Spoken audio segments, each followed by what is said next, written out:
Welcome to The Truth, episode 76, baby. Preseason game this Thursday. Eagles got a new player on the roster, maybe CB2. Is Cooper DeJean changing positions? We're going to talk about all that and much more. Let's go. But first off, let's hear what our boy A.J. Brown talk about this new season. How does it feel now, like kind of settling in and getting hungry, trying to go get number 2? The process is still the same. I think I am very blessed and fortunate to achieve and to win the Super Bowl as a team. But, the process of the daily grind stays the same. And so once you kind of look at it through that lens, you just got to go back to work. All that stuff is over with, I like to say, the Lombardi, she's not loyal. She's not loyal. So we got to go. We got to do what we got to do it again. Try to win her over again.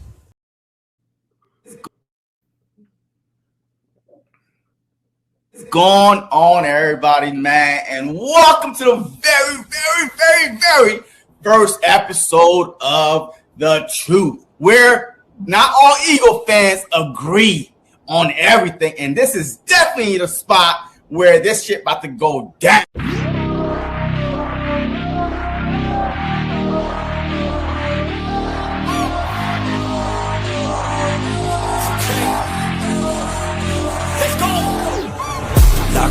Gotta stay locked in Goggins.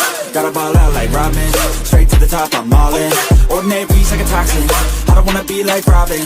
I just wanna lead, no watching. Fuck caution, I ain't gonna be common. I got the confidence, I got mine and shit like I'm the baddest bitch in the club. I'm here for dominance, I'm being honest, that's what I want. I'll never give up, I want the whole place sold out. My name in every mouth, you know I'm after this shit. Till the world say my motherfucking name. Say my name. Say my motherfucking name. Say my, you know I'm after this shit. Till the world say my motherfucking name. Say my name. Say my motherfucking name.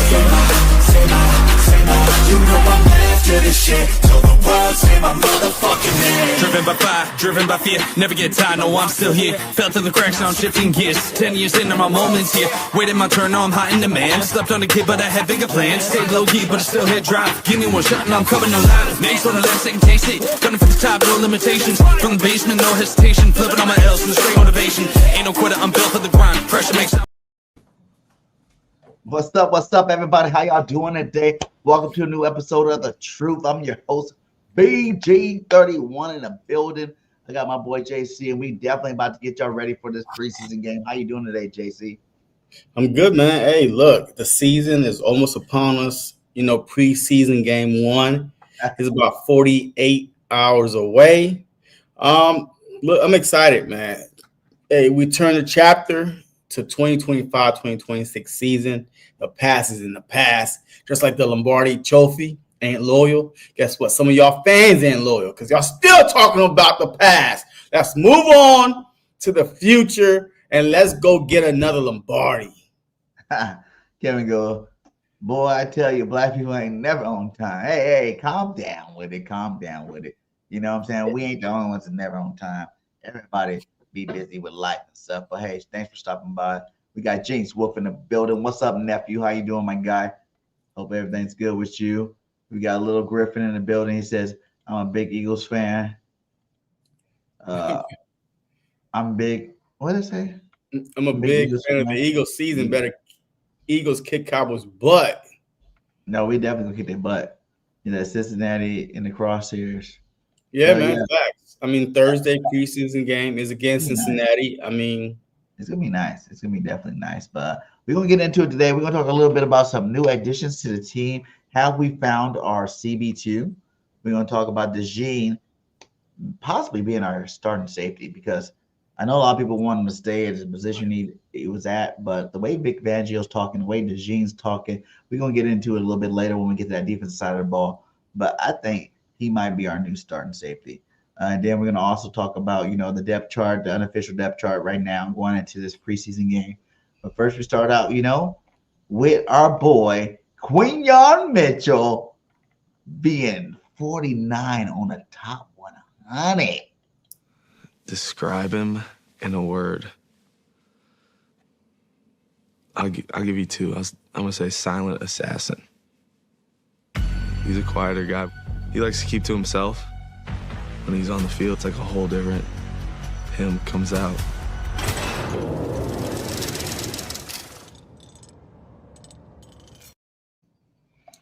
$49 on top of 100. I'm not gonna play it all. You guys can check that out. I'm not getting copyrighted on that one, but I'm not gonna play it all. But let's hear what his coach has to talk about it, and let's hear what our boy Big Vangel had to talk about it too as well. Let's start with Big. More Cooper at safety.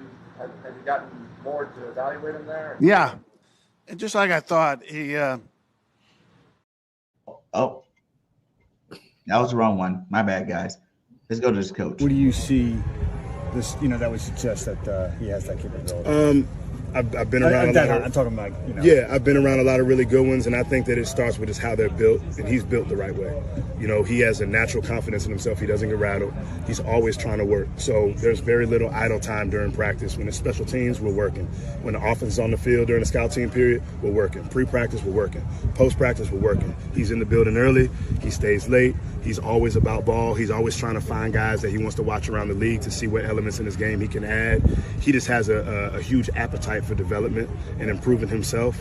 And he's very accountable to himself. So he knows that the load that we need him to carry from here on and what we put on him last year, and he has the mental stability. You didn't mention one thing on the field. You mentioned the mental part. Which that translates. Yeah. That translates. Because when you have the mental part, when you have the physical traits that he has, the technique, that's part of it. So, when we're working on technique constantly, our foot placement, how we play the ball in the air, that stuff translates to what happens when it's full speed. And when you can be so detailed, and that's something we're huge on here, is the small details. We don't just roll the ball out there and play. So in terms of him improving on those small things, whether it might be a 6-inch step is too far, or his balance, his weight on his low shoulder is getting too high so he can't break negative. Like seeing those things on film, working on them in controlled environments, that directly translates to what happens on the field. Hey, he a dog. And that's kind of, I'm glad he came out, Parker came out and said it, because it was kind of like going over what I said about Ringo before. It's like some things, it's just, they got that dog in them. You see DeJean got that dog. He's a silent assassin too. He got that dog in him at the position. The mentality at the position of knowing that they're the best. And definitely Quinn, y'all, he started out game one barking at people. Shutting people down all year long last year. He didn't get the picks, but he definitely locked people down. It was Guantanamo Bay all over, all year long. So that was one of the biggest things. Reason I was like, when we talked about Ringo last week or the week before, I was like, I just don't see that dog in him like that. Like, Q's a straight dog. I'm saying? Like, he's going to be, to be 49 out of a top 100 players in the whole NFL as a rookie, man, that's ridiculous to me. That's like, I can't even recall. Was there ever another top 100 that was a rookie that was 49? Possibly. Not on our team, but possibly Michael. Sure. After his rookie year, maybe Micah was probably higher. I'm not sure, but yeah, Q is a dog, man. He's built different, man. He's built like a true shutdown corner. Like from day one, man. Like he's always like his technique is flawless, right? And he's continued to get better and better and better. I think this upcoming season, he's already, practicing shadowing the number one. But I definitely would like to see that happen in the game, because I really think that whoever are CB2, they're going to target that DB a lot, that cornerback a lot. So we do need him, to travel sometimes. But at other times, we just need him to lock down one side of the field and just let everybody else focus on the other side. That's also a luxury to have, But definitely, man, number 49, I did not see that coming because around the league, it's always Coop, right? Like I was shocked when I was like 49. I did not think he was going to be on the list. You know what I mean? It's just because Coop is 60. You knew they had to put Q on there. Yeah, see, that's the thing, man. That's crazy. He got Howie Roseman got his 2 cornerbacks he drafted last year, both in the top 60. I know player. that's crazy. First year rookie, two top 100 rookies. I mean, that is an A+ for Howie Roseman. That might not ever been done at cornerback. No team. You No, one of your cornerbacks, in the top 60, but you didn't have two cornerbacks you drafted in the same draft. Rookie cornerbacks end up on the top 160 and below. That's crazy, my God. But see, the problem is Coop should have been a first-round draft pick, right? He should have been a first-round draft pick. He was graded as a first-round draft pick. It's just that draft, so many people was going quarterback, and they kept on falling. Like the Philadelphia Eagles, man, the gods was looking down at the Philadelphia Eagles doing that draft a couple of years ago to be able to get not one but two shut down rookie on the Philadelphia for the next 5 to 10 years, man. As long as we got the money to keep them both, because them contracts, woo! I'm just hoping to the little baby Jesus that they take home count Jesus, home count discounts, because when that contract comes for two of them, oh my God, that sucks. It got to be the same year too. Same year. Well, I mean, you know what? Hey, how you can do one year, one next year, right? Yeah. Hey, just say, hey, look, I got you next year, blah blah blah. I mean, if they are willing to work, right?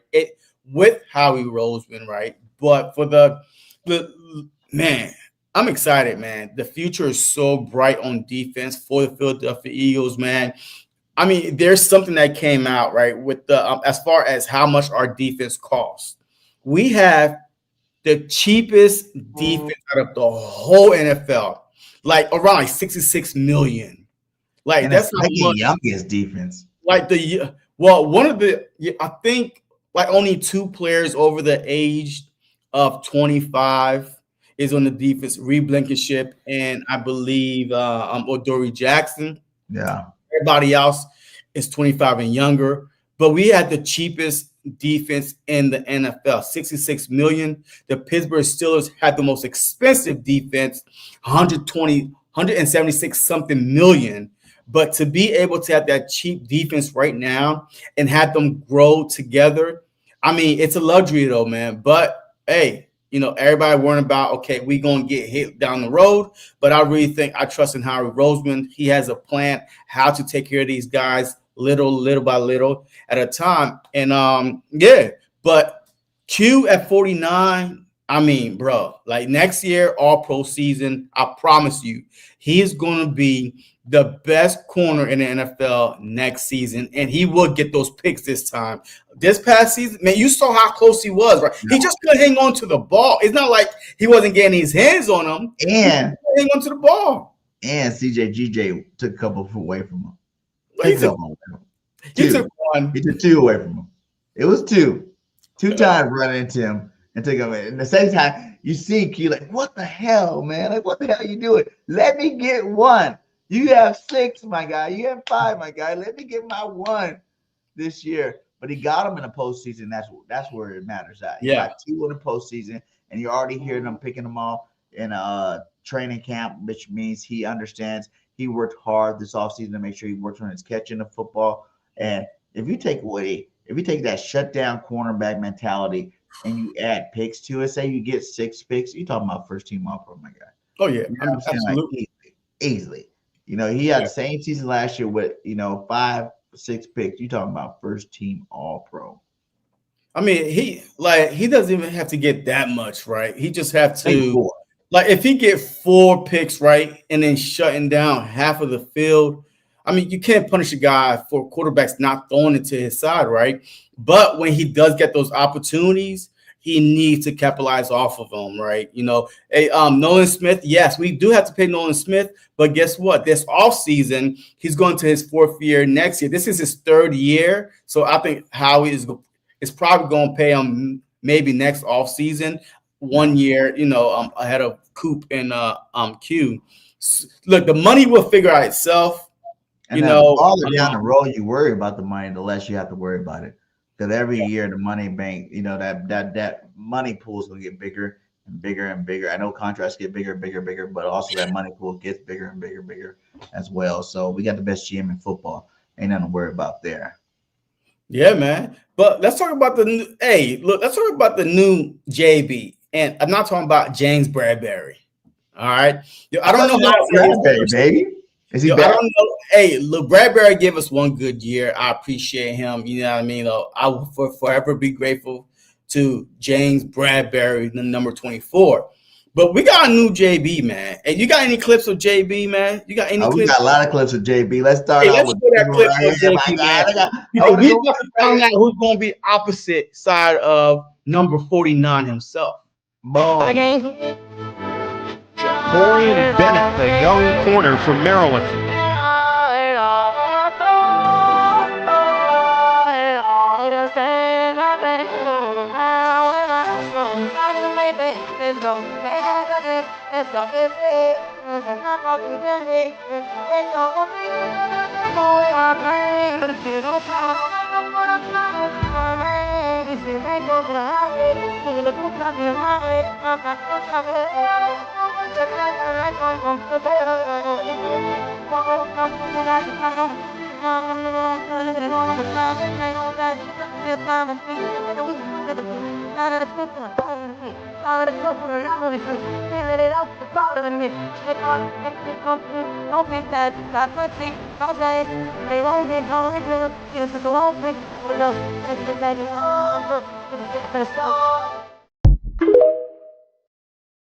And on third down, looking for number 6, Jamar Chase has it swatted away by Jakorian Bennett.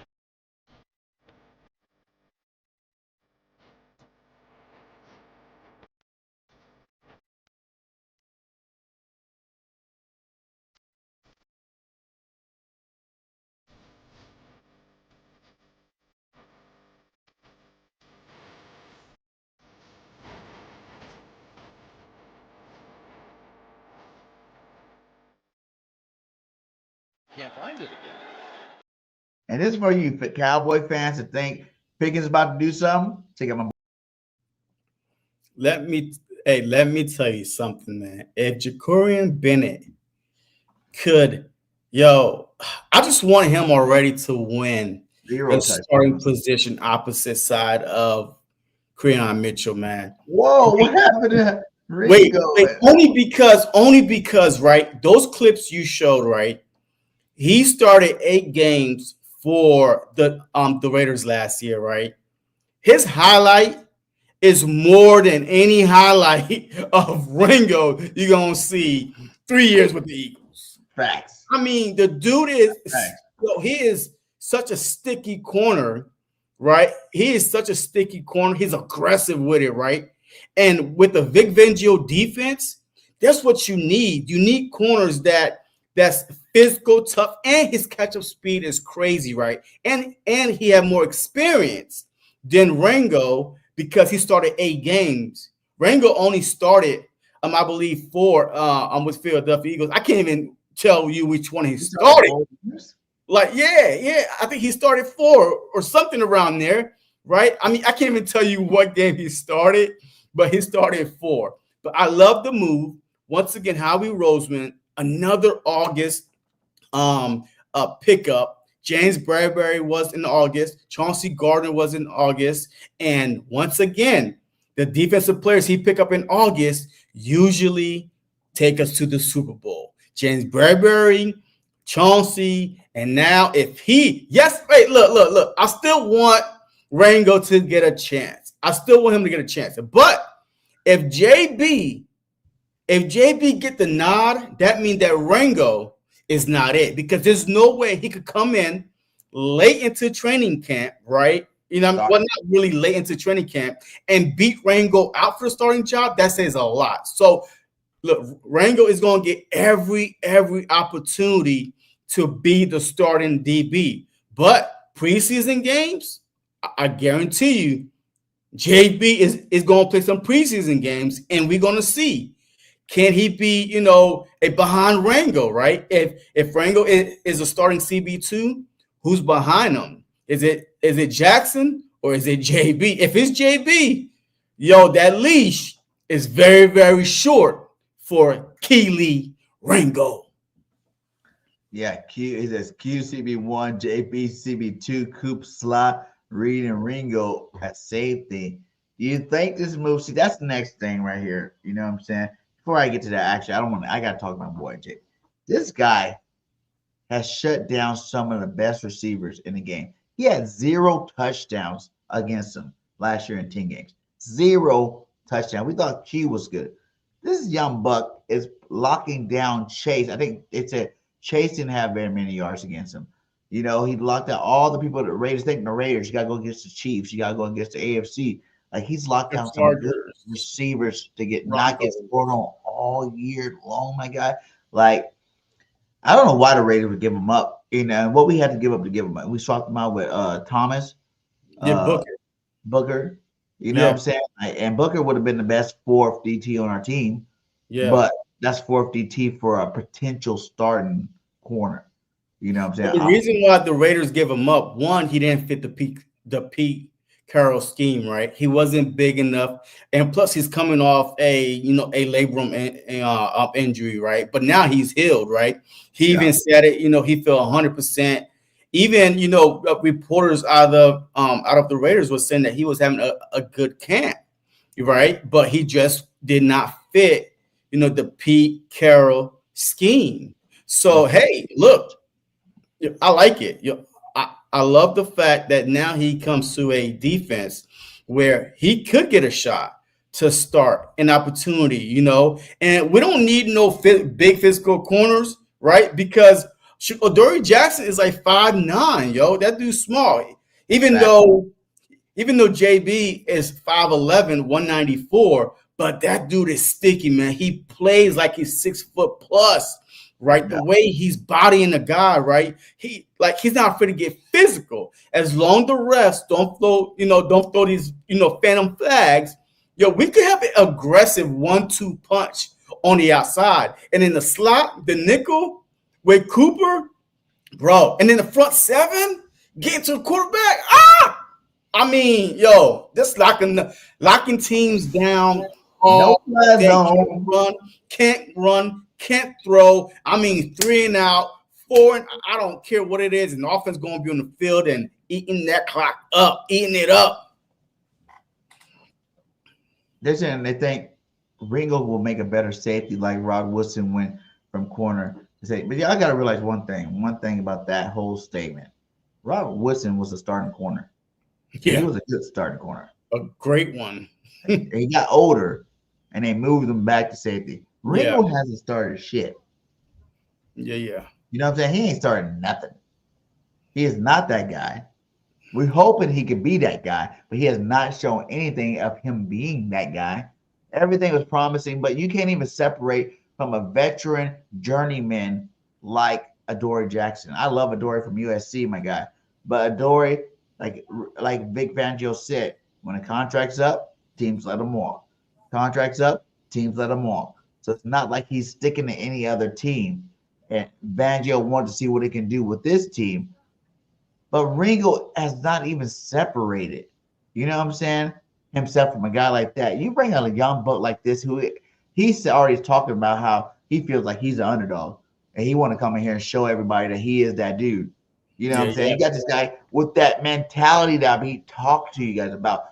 At cornerback, you're on an island 101 with some of the best receivers in the game. You got to have that dog mentality. You got to have I'm the best cornerback in the game type mentality when you play that position. And Ringo to be all talking about, I'm getting better. Hopefully, I can do what I got to do. I think I can do it. But that's just not it. It's not it. You know what I'm saying? You got to have that dog mentality. And I think this boy's about to bring it. And like you said, Adoree, watch out. Ringo, watch out. Because I really think it's possible this guy goes in there and gets that start. We got 3 preseason games. He had 3 opportunities to show what he can do. And I think by that 3rd preseason game, it's going to be a decision. Because why else would Howie make the move, right? Give up your 4th best, defensive tackle, which we rotate defensive tackle pretty often. You know what I'm saying? To give up that guy to get this guy and bring to this team right now. When you still got guys like, remember Eli Ricks has been moving up the charts. You know what I'm saying? Eli Rick's been having a couple of good plays, but he got to eliminate some of the bad plays, is what Fangio said. You got Ringo, you got your boy Adore. It's like, why else would you go get a talent like this guy and bring him into the fold if you were 100% confident in Ringo or Adore? Yeah, man. Look, hey, just like you said, man, he loved the underdog mentality, man. This was a quote last week, right? When he was talking to some reporter, right? He said, I always felt like the underdog. I always had to get out the mud, and man, there's nothing I shy away from. That's who I am, right? I mean, this dude is coming not to be a death piece. He's coming for somebody's job. Yeah. 4th round pick. And look, and the weird thing is he was picked same year as Ringo, one pick. He was picked 102. He went to the Raiders at pick 102, and Ringo was picked 103 by the Philadelphia Eagles. Yeah. That means that the Philadelphia Eagles would have picked him if he was on the board, but because he went to the Raiders, a pick before, they just You think they were going to pick him? Huh? You think they were going to pick him? Yes. They always had their eyes on him out of Maryland. If he didn't get picked by the Raiders, I mean, this dude is a 4.29, 4.3 speed. If he didn't get picked up by the Raiders, one pick ahead of Ringo, because it's not a coincidence. It's not a coincidence that he actually 4th round, same draft, one pick ahead of Kelly. You know what I mean? Keeley. So, look, I'm telling you right now, he's not coming to be a death piece. He's coming to take somebody's job. And right now, Adoree Jackson, he brand new in the scheme, and Vic Fangio said it. Him and Keeley, there's no separation right now, right? I mean, he's begging for somebody to take the CB2 position. And I really think that's why Howie Roseman, look, I really think that Vic was like, look, Howie, give me a third option, right? You know what I mean? Give me a third option right here. Because there's no separation, and I'll feel comfortable. So what he did last year versus number 1 receivers. Cortland Sutton, 1 reception for 24 yards, 3 targets. Jamar Chase, 3 receptions, 16 yards on 4 targets. Ladd McConkey, 0 receptions on 1 target. All game long, this guy was shutting stars down, my guy. Shutting them down last year. So people, we got a good one. Look at these numbers here. This is first, and this is for among cornerbacks with 450 snaps. 0 touchdowns. First, number 1, and giving up touchdowns last year. 176 yards allowed. Number 2, 18 receptions allowed. Number 3, 7 PBUs, 62.4 QBR against him. That's 5th. 37 targets. That's 10th. And he's only 24, about to be 25. Only 24 years old. That means that we have him for at least minimum another year. Another year minimum, because this is his 3rd year. Yeah. He's going into his 3rd year just like Keeley is. So if he even comes, you know what I mean? Like if he just if something happened to one, boom, he, just like Rodgers, right? Hey, when called upon, go in there, make a play, make a name for yourself. He could really be our CB2 next season, if not this season. So, I mean, I think they're going to give Keeley every opportunity, but if some way, somehow, throughout the season, Vic Fangio say, look, you know what? He does a Cooper DeJean type of move, insert him in there, Keeley, and now we're going to see the field again. What do you think about this? Because now, with this guy on the team, it's going to be bringing back to this. And I know we talked about this before. You're like, no, absolutely not. A lot of people are like, no, not absolutely not. But if you heard Cooper DeJean, last interview he did, he talked about how he's feeling a lot more comfortable back there at that safety position. You know what I'm saying? He goes, You know, listen to Big Banjo. He tells you. More Cooper at safety. Have you gotten more to evaluate him there? Yeah, and just like I thought, he can be a good safety. Just the other day we had a route that we struggled with last year in games to pick up, and he did it like he'd been a safety his whole life. So, yeah, he'll be a good safety if we need him there. And Cooper talked about he liked being from in college, though. He played at college. Yeah, but he talked about too how he liked being back there at the depth. It took a couple of practices to really get it down, but he liked being. And remember, guys, CJGJ was a slot cornerback nickel with the Saints before we turned him into a ball hawking safety. Why cannot work for the safety position for us here with Cooper DeJean? Because now you got another cornerback. And if you heard Big Banjo talk about this, he likes the progress of Ringo and Adore. He said it out loud. He goes, I like the progress of both of them. They're both playing some good football right now.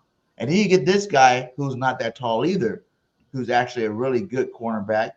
Do you think it's Big Banjo saying, you know what? I'm going to have to play him. I said it. But Kuba hasn't really been playing like that. You know what I'm saying? He hasn't got the reps that he's needed. Like Big Banjo said, you got to be on the field to get the reps. He don't really care about the mental reps. He care about on the field reps, right? Sidney Brown's played good. He's still making strides, is what he talked about. Seen got hurt again. McCollum, is playing good football, but who the hell is McCollum for real? You know what I'm saying? Like he's not no guy that's gonna be a star safety anyway. So do you see the exciting whites? You know what I'm saying? Being your safety talent. And even that whole scenario right there, having two guys that are that locked in with each other to be back there playing safety together, that might make this secondary even that much better. And think about it.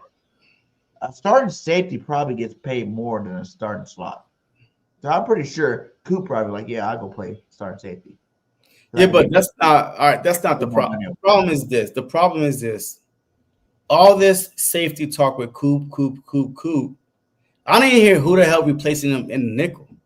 Not one peep. Who's playing the nickel for the field? Either Adore or no. Right now, no. Listen, right now and camp, who is substitute for him at the nickel position when he's at safety? I haven't heard one person at training camp stepping up for him while he's playing safety. Who is it? Who? Well, because when he actually, because Vic talked about that. Who did you hear as well? Safety? Vic talked about that as well. He's only really been playing safety inside. You're beating around the question right now. Just answer my question straight up. Defense, who have you heard? Who have you heard, Birdgang, and stop avoiding the question? We just got to say a slot. Who have you heard? That's going to play starting slot cornerback. Listen, man, relax. I'm asking a serious question here because we're about to.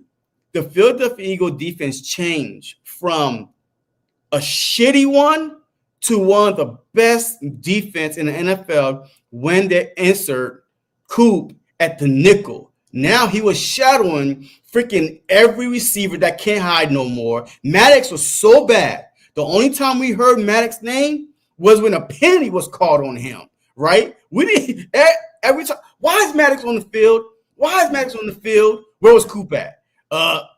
Nowhere to be found. So I'm telling you right now, if you put him at safety, you're going to have a dog to replace him at nickel. And right now, I have not heard one person in training camp that is taking the nickel snaps while Coop is at safety. Who is it?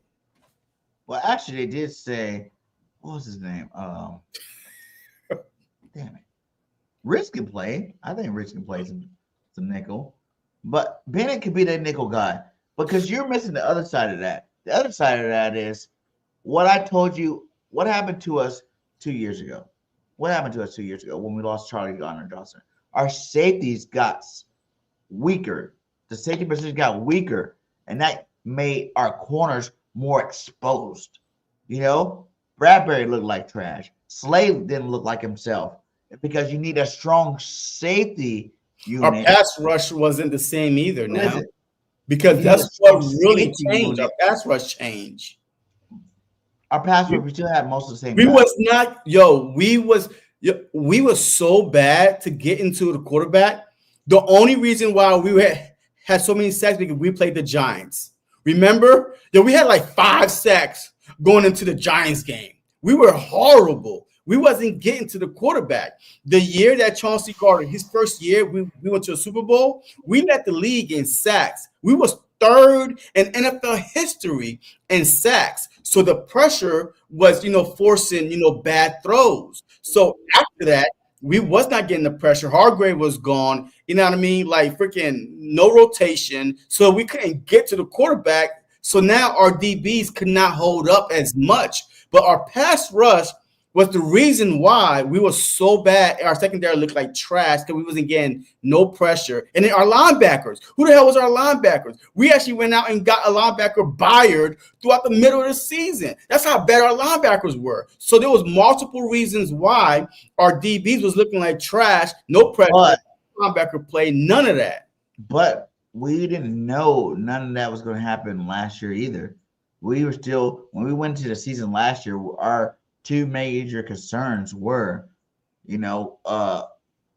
linebacker, and if these defensive linemen are corner, both safety. Linebacker positions. Yeah, and I'm saying going into this season though, I'm saying that Coop will strengthen that back 7 so much that maybe you don't need them. Like I said, like if you got a Cooper DeJean, a Blankenship, a Q, a Ringo, or a Dory, and then you got Bennett as your slot, you're still pretty good there, my guy.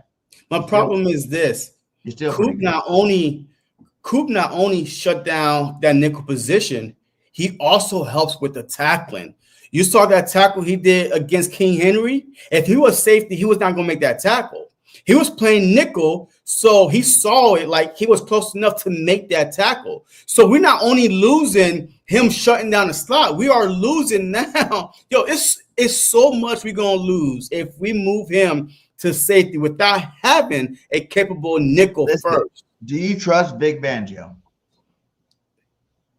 Yes or no? Yes, I trust Vic Fangio. Okay. If Vic is telling you this is going to be a star safety, why would you doubt it? But he didn't say this season. He said that's why the only reason why he's at safety is doing certain packages. He's not going to give up his hand. Hold on. He's at safety doing certain packages. He's not at safety the whole time. Only because let me finish real quick, man. Okay. Only because they're trying to keep him on the field, just like last year, right? The only time we heard Maddox's name was when Coop was off the field and Maddox was in for some odd reason. He now, instead of taking him off the field, you can move him at safety, and now you still could keep him on the field. That's why he's only at safety doing certain packages. He didn't say he could make him a full-time safety. He said yes, he could play safety. He could see stuff. I get it. Maybe next year, but this season. Until you tell me who's our nickel, I'm not doing it. For one, I'm not really worried about it because I think we got a couple guys. Rich can play nickel. I think this Bennett guy can play nickel. I think Adore can play nickel. He's a veteran if you need him to play nickel. I'm talking about the safeties, the last line of defense. And like you said, he has been practicing. It did start out practicing base defense, him at safety. But if you notice, those reps are picking up, right? If you notice, before he even did that, he came out and said, Cooper DeJean will be a great safety. It's what he said. He was it.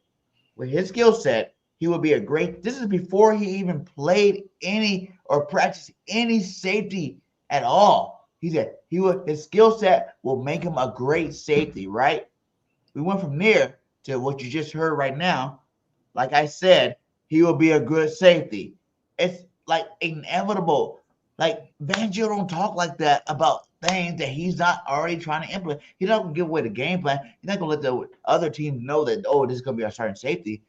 But, and in a relationship with him and Blankenship, you want safeties to be like that together back there, and they definitely got that chemistry already. You know, Blankenship probably already gave him the ins and outs of safety because he's been our safety for the last like 4 years. So you want a ball hawk safety. Coop's a ball hawk. Bro. He is your Charlie Garner Johnson replacement. Okay. Right there. Makuba's not getting what we wanted. And I think if Makuba didn't get hurt and he was in camp playing good, that wouldn't even be a question right now. We would have our safety. And since the fact that, like he says, days are eliminating. We're missing days. Days are just leaving. We're running out of time before the season starts. We have to make tough decisions. We have to make decisions now. And with certain people getting hurt, obviously Sid's not doing it. Because why is Sid not the starting safety already? He is, man. Well, he's a starting safety. You're not listening. Like you're just running your mouth for no reason. You blowing hot air right now. You're not listening. He's only at safety certain packages. I saw him. Look, I saw him back there with Sid. You know what I mean? I saw Coop and Sid on the field at safety when I was there at training camp, all right, last week. They both was on the field, right? I didn't see Reed. I don't know where Reed went. Maybe he slid down to nickel. My problem is I'm not going to disagree with you about him possibly being a great safety. But right now, even when Chauncey Gardner was our safety, right, that nickel position is such a big Lamb, he hides in the nickel. Jamar Chase, he goes in nickel. There's so many good receivers that play in that nickel. Right now, we have not heard a peep who's playing nickel at all. I understand it's sexy to put Coop at safety, but who is our nickel? Until you could tell me that, until Vic Fangio come out and say, hey, we've been playing this guy in nickel, because we hear Dory Jackson and Rango. We hear about Q. We hear about Coop at safety. Who is our freaking nickel? Because that position will make or break us this upcoming season. We playing a lot of team. Apuka Nakua. He plays, he hides in the nickel, in the slot. We playing a lot of receivers that hides in the slot to go against a trash DB. Safety is not just, he's not just like, because he's a safety, he's not going to play these guys. Safety's covered tight end. Safety covers slots. Safety still covered. There's a lot of other packages besides the nickel. Like maybe we only play so much nickel because he was good at the nickel cornerback, so that was our feature because that was the best secondary we could put out on the field last year. This year, if we want to move to more exotic fronts, dime defense, you know what I'm saying? Other zone defenses, 3-3s, or whatever you want to do. Maybe that would be the key, because it's not saying that Cooper won't come up and play these guys in a slot. At safety, he can do both. And that's basically all you're doing by saying, in our base defense, we're going to put him at safety, but in nickel, he's going to stay at slot. You know what I'm saying? That's basically what you're saying there, is that we want him to play both. And just because you move him to starting safety, Malcolm Jenkins, remember Malcolm Jenkins for our team? Malcolm Jenkins played the slot very well. Every year he played with us. No, he played a tight end. He played the tight end. Not just the tight end. He played mostly the tight end, bro. Go look at Michael Jenkins tape with the Philadelphia Eagles. He played slot receiver. He covers the tight end a lot. He came down to cover the tight end. He did not go out and cover no wide receiver. He was down covering the tight end. That's how your safety come up. But to have your safety come up and cover wide receiver in the slot, then you are still weak in the back. It makes no sense. That's when you let a guy like, when you got to play him up in the slot, like you said, that's when you let a guy like, you play dime defense and you let a guy like Sidney Brown go back there. If we're going to win a Super Bowl again, we can't come with the same fronts we played last year, is what you don't understand. We can't just come out nickel heavy all year long, because teams are going to be ready for that. That's not what I'm saying. So now we got to switch it up. We got to play some more dime. We got to play some other coverages. Yes, different packages. Having him inside the safety spot will help us do that. Is what I'm different packages. I agree. You're repeating exactly what I'm saying. I'm agreeing with you. Different packages, but he wouldn't mainly be a nickel in different packages. He might drop back to safety to keep him on the field, right? That's what I've been saying the whole time. But you want him strictly at safety, and then talking about coming down to a slot. Your safety position is weak right now. Like, you have nobody back there besides who? Reed? Like, who's your other safety? If everybody's Makuba's supposed to be that starting safety, why is everybody, because he got hurt, all of a sudden don't think he's going to be the starting safety? Because if that's the case, you can slide him to the slot and Makuba. Only because of Big Benjo is big. You got Sidney Brown back there. You got McCollum back there. You got Seed back there. Like, there's now Reed is going to be back. Look, the only reason why right now is a little iffy because Vic Fangio is really, really big on training camp. That's why he said that Sidney Brown and Makuba, they're both on the same playing field because Sidney Brown last year, he was hurt throughout training camp. So now he's really big in training camp. If Makuba can't get on the field, look, Vic Fangio is not going to play him. Just like he wasn't trying to play Sidney Brown throughout the whole season, right? So if he can't get the reps, you can't blame us for saying that, hey, he should have been a starter. He just can't get the reps because he's hurt. It's that Vic Fangio's defense designed to keep everything in front of you. Having Coop back at safety gives up our weakness on defense. That's what I'm saying. That was the whole point. That was the reason that year. I know you want to say the pass rusher wasn't the same. I know you want to say the linebacker wasn't the same. But the main reason why we struggled that year in the collapse was garbage safety. Because the cornerbacks kept getting burned deep. And they were scoring deep touchdowns on our head. Like you heard him say, well, we struggled with Charlie Garner Johnson, Pro Bowl safety. We struggled all last year on a concept. Coop came in and did it like he was doing it his whole life.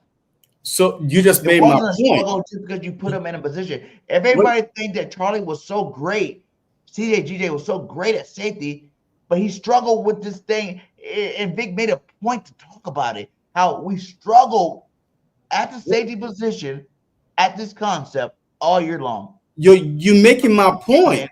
You're making my point why you can't weaken the nickel. It doesn't matter who's your safety. If your nickel is weak, then you are trashed anyway. That's why our nickel was so bad. That's why Chauncey Gardner was giving bombs over Baghdad. The first 4 weeks, he gave up 4 touchdowns over his head because our nickel was so bad because of Maddox, out of position, always getting beat. That's why when they answered Coop, Chauncey was able to play a lot better. So that's you just proved my point right now. Why we need a strong nickel better than strong safety right now. I would have had Sidney Brown and Blankenship as safety, and then keep Cooper in the nickel. Another argument against that is, right, listen to this. We didn't have cornerbacks following nobody. Last year, Q stayed on one side, Slay stayed on the other side. We are prepping Q right now to follow. And who goes into the slot majority of the time? Your number one receiver. And that's who Coop had to end up covering. That's why Coop had nice plays against Jamar Chase. That's why Coop had. If we're moving Q to that guy to be a following corner, meaning if they go in the slot, you know what I'm saying, Q's going to be in their slot. No, they didn't. No. See, you missed the press conference. You missed the press conference. He said that. I forgot who said it. He said that he's prepared to let Q travel side to side, but if they end up in the nickel, then he's not going to travel to the nickel. He's not going to travel to the nickel. He's prepared to make him travel from the left side to the right side, outside, not the nickel position. He said it in this press conference this past week. He said it. You're traveling corner. You go anywhere the star corner goes. I hear you, but that's why you can't be moving everybody out of position, right? So if a guy is traveling to the nickel, why? You already have a nickel corner that could take care of that. So you don't need to add the confusion. Just say, hey, nickel, boom, Q, hey, Coop, you got it. But now if he's traveling from outside to outside, then yes, Q might be traveling with him. Listen, but if not he to was the the side. top 149 player in the NFL, what do elite cornerbacks do? No matter Not where a lot of them your travel star, to the nickel, though. wherever your star receiver goes, your cornerback follows. Whether Not a it's lot of them slot travel or to the nickel. outside, you gotta Not a let lot them of go. You gotta let them go. Not a lot of them travel to the to the slot though. Not All a the lot. star ones that go to the Hall of Fame and all pros and shit do. Patrick Surtain. But the problem, no matter where you're at. If if we're gonna project Q to be this star that we want him to be, and he's already shown that he can be, he got to do the same qualifications. No, he doesn't. No, he doesn't. We got better players. He's a player of the year at cornerback, my guy, and he travels. Bro, like, are you listening to yourself right now, or you just running your mouth? Are you listening to yourself? We got better. If we got a all pro, if we got the number 60 guy at nickel, why he's gonna travel to the nickel? Does that make sense to you? Because that nickel's about to be safety. It's not that easy, man. It's not that easy. It's not that easy. It's not. But all right, let's. He was old. That's why he didn't travel. Yeah, I don't think Slay ever traveled though. But like I said, and I'm not saying you're wrong either. Like in this argument, this debate that we're having, there's no wrong answer. Like it can happen both ways. Like I still feel like Banjo, the way he's talking, knowing that old school coach that I know, he's telling you everybody right now that Q's about to be our safety. I mean, not Q. DeJean's about to be our safety, and I think that's the reason why Howie was like, because you heard Banjo already give praise. He gave praise to Ringo. He gave praise to Dory Jackson, and you still go out and get this young bull Bennett. You still go out and get him. I know competition, right? But why not? If you got two, why not make three good cornerbacks? And now you got your slot guy. So now it's easier for Evangio to be like, okay, I don't have to feel like I'm giving up that much by moving him to starting safety. And like I said before in the beginning, a starting safety gets paid more than a starting nickel. Remember Brandon Boykins played on this team forever. He just wanted to get paid. He was going to Pro Bowl. He was doing all this stuff. He just wanted to get paid. He knew he couldn't get paid unless he went to the outside. But once again, we are 3 weeks into training camp. If Vic was going to try Jackson or Rango at the nickel, then we would have heard about it. The problem is he's not. There's nobody at the nickel right now that we are hearing besides Coop. He's moving from nickel to safety. You have not told me yet. And you're like, well, you could add this person. This is training camp. This is the time where you hear who's at what position. We have not heard who the hell is at the nickel position when Coop is at safety. To me, that's saying that he's only trying out in certain packages when there's no when there's no slot receiver there. I mean, to me, because I have not heard who is at the nickel position yet, and that is my concern. Okay, that's my only concern. Thing that you're saying though, right? Huh? If we able, like we said, we need to diversify secondary. We need to be able to play multiple fronts. I mean, just like we need to play multiple coverages. If you're going to just say dime, for instance, as you're starting safety, you're still covering the slot receiver. So you're not missing out on that whole, who's going to play nickel? Because guess what? Coop's still going to be in a box. He's still going to be up against the line. He's still going to be on the line playing the third best receiver or even the first best or whatever they put out there. And certain packages too. See, like there's only one package you can say. You keep avoiding the question. That's nickel. There's so many multiple defenses out there. I hear you, but once again, you keep avoiding the question. You keep going back to if you play down. I hear you. I know what you're talking about. Who is playing nickel? And stop trying to bring Coop down to play nickel if he's playing safety. Stop doing that. But give me the actual answer. Who is playing nickel? You act like safeties don't play receivers. Oh my God. Okay. You know what? I'm done. All right. Let's change the topic because you have no idea what the hell you're talking about. Like, you have no idea who's going to play the nickel. I know what I'm talking about. Well, you bring the safety down to the nickel. You're only worried if you're going to play the nickel when we're in nickel. And what I'm saying is, you can still. That's instead of okay. All right. Listen, I've been hearing it. Wait. Let me finish what I'm saying. You're not saying nothing. Him starting at nickel, right? And there's all these other defenses he doesn't start at, right? Nickel. He doesn't start at safety, but he was only in for the nickel because the nickel was the primary defense that we ran, right? Oh my God.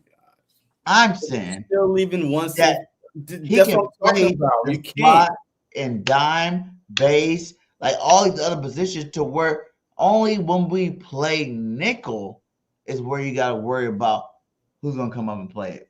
But then you still got him on the field anyway. That's what I'm okay. I get all that. I'm not against him going to safety, but you keep telling me that you only talking about dime, this and that. If you cannot play Coop and try to bring him down to the nickel, your safety position is compromised. You're gonna get bombed over Baghdad 9 times out of 10. You're gonna get bombed over Baghdad. Now you got your corners on an island, your nickel, because you brought your safety down to cover our nickel, and now guess what? There's nobody back there. I'm running flies all day long. Streaks, just go.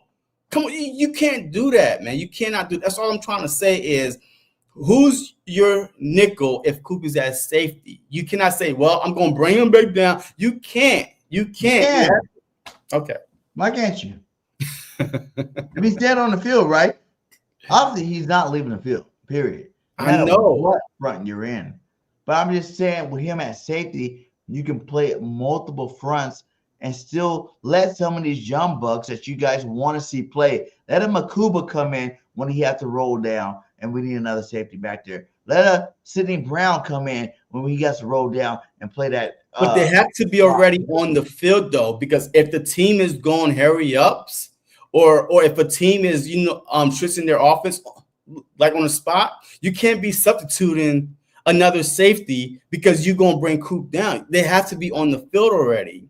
Like, that's what's making it so hard. You know what I mean? Like, your logic is not making no sense to me because you got to have the safeties on the field already and able to transition like that. Like Makuba, look, we're not going to play Coop, Blankenship, and Makuba all at safety and then hope that, hey, just go back to the nickel because they changing their. There are some 3 safety sets. Dime is a 3 safety set.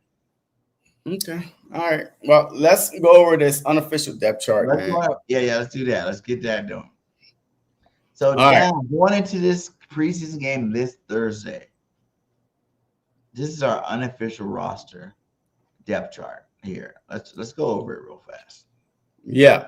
This is our unofficial depth chart. Look, as far as offense goes, man, look, there's no surprise here, right? Like, there's no surprise on offense, right? We all knew that Steen was going to be the right guard.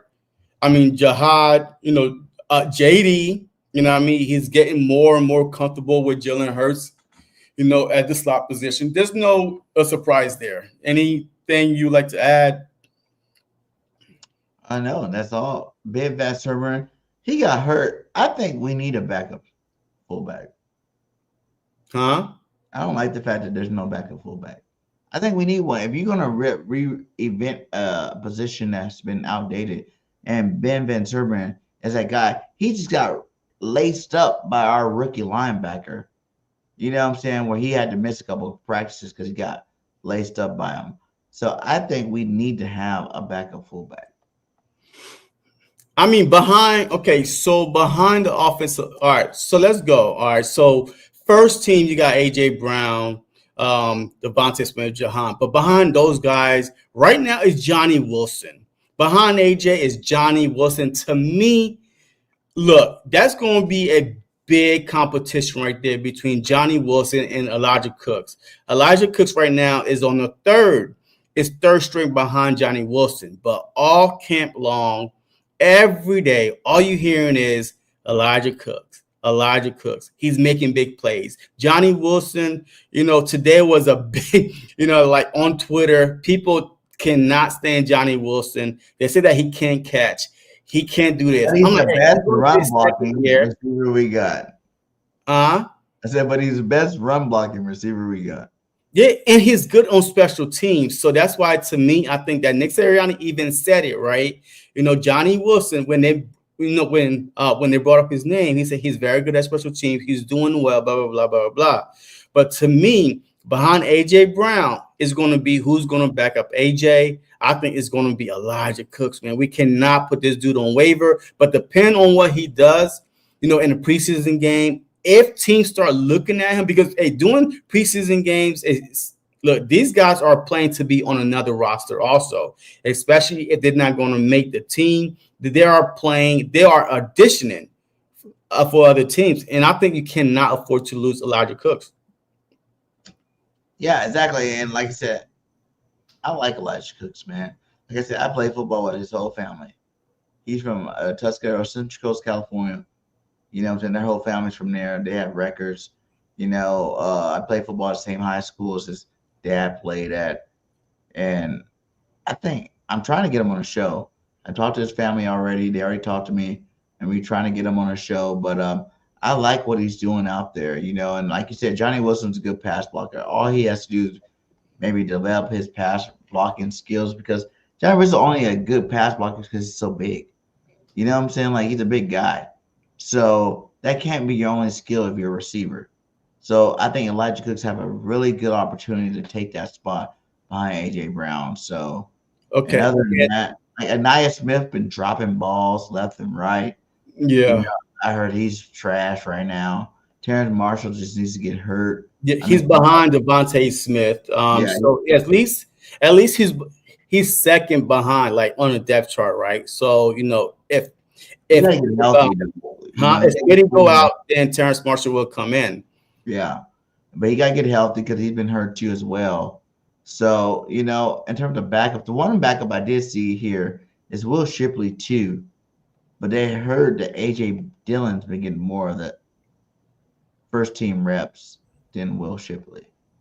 But see, I think that with A.J. Dillon is more of a short yardage, like a short yardage type guy, right? Or even a goal line. You're not going to put with Shipley, on a goal line. You're not, right? You're not going to take Barkley out or AJ to put a small behind Will Shipley on a goal line. No, that's small though.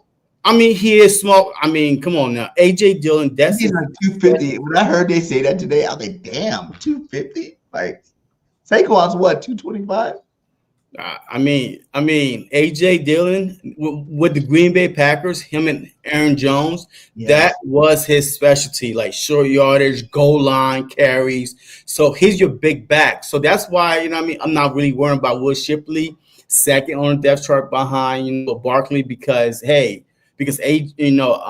he's going to be used more of a short down back or goal line back. So I'm okay with that. But the tight end position, you see, is Dallas Goedert, and you see Bryant. Harrison Bryant? Right there. Harrison. It goes across with Dallas Goedert, Grant Calcaterra, Grayson. No. This is right here. This is the first line right here. This is your starter right here. He's right here. He's next to Dallas Goedert. He's on but I think it's just like down here. That'd be like saying that Montrell Johnson is your second string running back. It goes across first.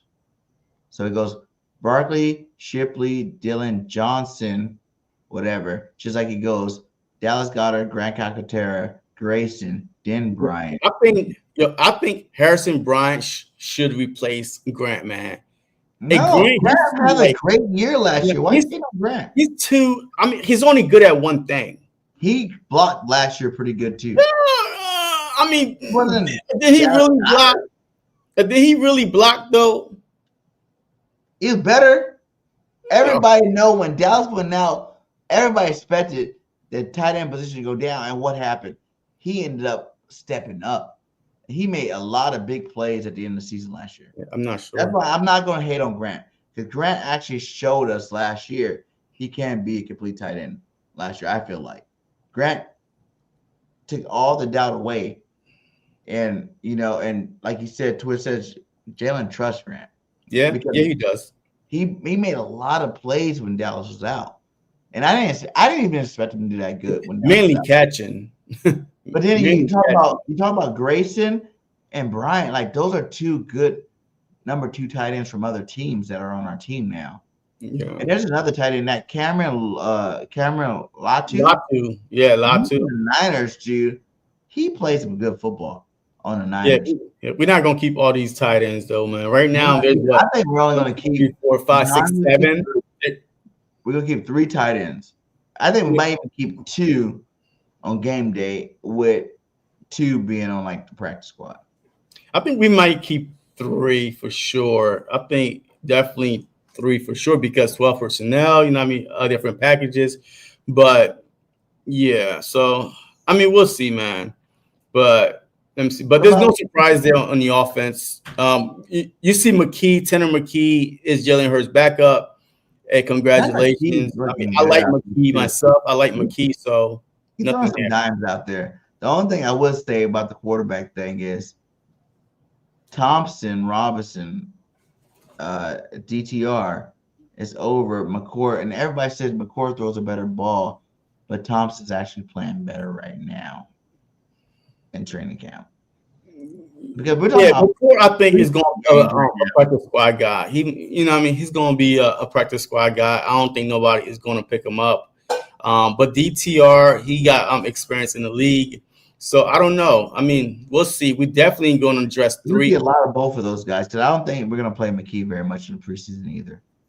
McKee is going to play. McKee is going to play. Jalen, and I don't think we're going to play McKee that much, because McKee's already proved himself. Yeah, quarterbacks, I think both Jalen's not going to see no preseason. You guys get ready for 3 games without Jalen Hurts, because that's not going to happen, because he hasn't done it. And then you're going to see maybe 2 games where you see McKee in the first quarter, and that's it. But you hear what Jalen Hurts say today when they asked him, about the preseason game. He was like, shoot, I would like to play.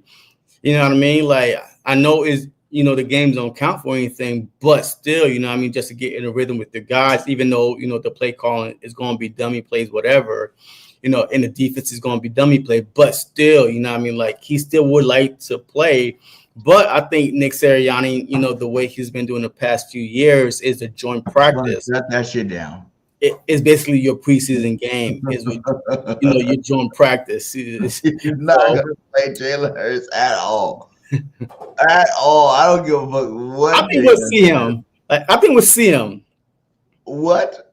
Remember, was it last year or the year before? We saw Jalen Hurts in the preseason game. We saw him in the preseason game. Remember when they tackled him out of bounds?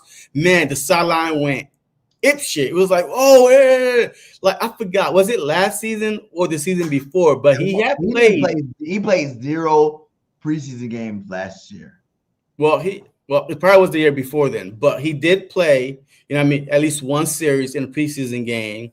Even Nick Sirianni was getting pissed off because somebody tackled him out of bounds. You know what I mean? So don't be surprised if you see him play, because he did bring it up today when they did ask him. He was like, hey, I would like to play, in just a little bit, but we'll see. I want to see him play. I think we should go old school. First preseason game a little bit more, second preseason game. Half the third preseason game, but people get. We only got 3 preseason games though. Remember, like they so cut it down to 3 from 4 to 3. First quarter, second preseason to half, and then a drive or 2 the third preseason game. No, the starters do not play the last preseason game. We only got 3 preseason games. I just told you that. I'm trying to say you're trying to change it up to like this new format. I'm just saying that's why I would like to see Jalen play. Why? The starters don't play last preseason game. I think that's bullshit, dude. Why?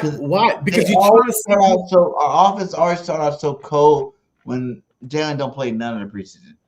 It's like, okay, so if he's playing the first preseason game, okay, because the last preseason game is basically the guys who are probably not going to make the team or on the bubble. You're not going to put no starters in there. So, I mean, no starting offensive line, none of that. Starters do not play the last piece of the game. All right, it's basically the guys that are about to get cut or auditioning or on the fence, you know what I mean, on the bubble. But let's go to the defense, man. Let's go to the defense. Right now, your edge are Jalen Hunt, of course, and Nolan Smith. There's no surprise there. Your D tackles, you got Carter, Davis, Moro, Ojomo been making noise throughout the whole training camp. Every day he's getting a sack. It's almost automatic. Every day he's getting a sack. Every day he's getting a sack. And that's why I think Uche Huh? I said Uche too been having a great Yeah, but I'm talking about the defensive tackle right now. So that's why that they were, comfortable with trading away Booker because of these other guys, Ojomo, Byron Young, well, Thomas Booker is still on this thing right here, but he's not going to be there. Gabe Hall, Ty Robinson. So we do have that at that, defensive tackle position. And then your linebackers, Trouter and Bond and Mitchell. I want to play this video for you too, because this is for you guys to understand why the Eagles are so successful. This team is the embodiment of winning in the trenches, O-line and D-line first and foremost, and then surround everything else around. That's what Howie Roseman does. I mean, he's got consistently an elite offensive line and an elite deep defensive line. They're obviously replacing some pieces, Josh Sweat, Milton Williams on that D-line, but I mean, just look at the studs that they still have, right? Jordan Mailata, Landon Dickerson, Lane Johnson on the offensive line. Then you've got Jalen Carter, right? You've got Nolan Smith. You've got Moro Ojomo, Jordan Davis on the inside, even with Williams leave. They replenish it every year in the draft. It's just this team is the embodiment of winning in the trenches, O-line and D-line first and foremost, and then surround everything else around. Hurry now and get PFF Plus $40 off using code. We ain't supporting that. But yeah, like I was saying, and even Jalen Carter was like, I'm telling you guys, like, people are sleeping. And this goes back to a video I made like 4 weeks ago. And I told you guys that I think this year Jordan Davis is going to be our number one DT. And you guys even got our number one DT. He said, I'm not even joking. JD's faster than me now. He dropped his weight, kept his power, and moves like an edge rusher. Watching him transform his life made me want to level up too. We're not the kids from Georgia anymore. This is the NFL, and Jordan Davis just showed us he's ready to dominate. And he even put on that when he said that. He was like, Jordan Davis brought me to college and told me about this game, and I know Jalen Carter is that dude. I'm not even taking nothing away from Jalen Carter. He's still going to have a fantastic season. I'm telling you, Jordan Davis is about to wreck shop, my guy. Yeah. About to wreck shop. You heard him in practice even. He's getting sacks in practice right now. He's blowing up, linemen to get lost tackles for loss in the backfield and running backs, my guy. Like, Jordan Davis will be our best defensive tackle this year. You bookmark that shit I told you today. I'm not bookmarking nothing because there's a difference between game speed and training camp, okay?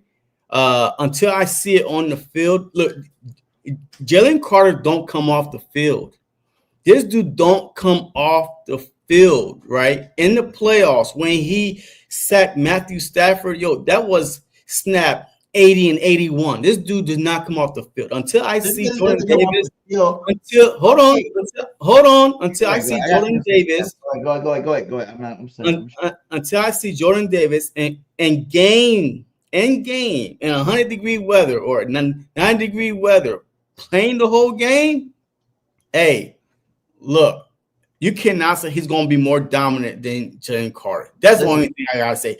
Don't disrespect JC like that, all right? JC the whole is game. more dominant than Jordan. JC has not had a double-digit sack season yet, and he's been playing the whole game. That's what I'm saying.